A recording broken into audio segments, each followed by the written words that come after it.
3 fois 3, 9. Elle s'applique, compte sur ses doigts. À 21 ans, Floriane peine sur des devoirs de niveau élémentaire, mais elle y met tout son cœur, sous le regard protecteur de sa maman.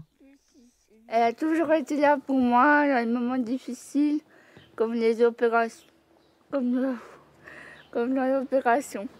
Une maman omniprésente parce qu'il ne peut en être autrement. La faute à un médicament dont elle ne soupçonnait pas la dangerosité.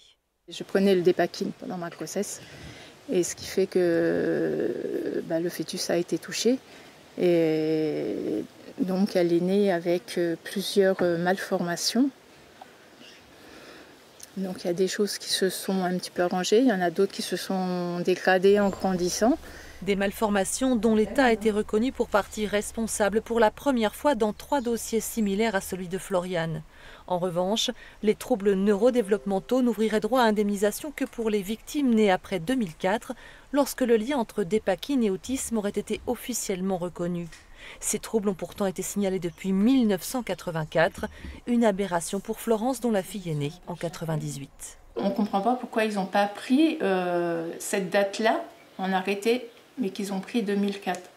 Parce qu'il faut savoir que ça fait quand même à peu près 80% d'enfants qui ne seraient pas indemnisés. C'est énorme. Lorsque Floriane est née avec toutes ses séquelles, les médecins l'ont mis sur le compte de la faute à pas de chance.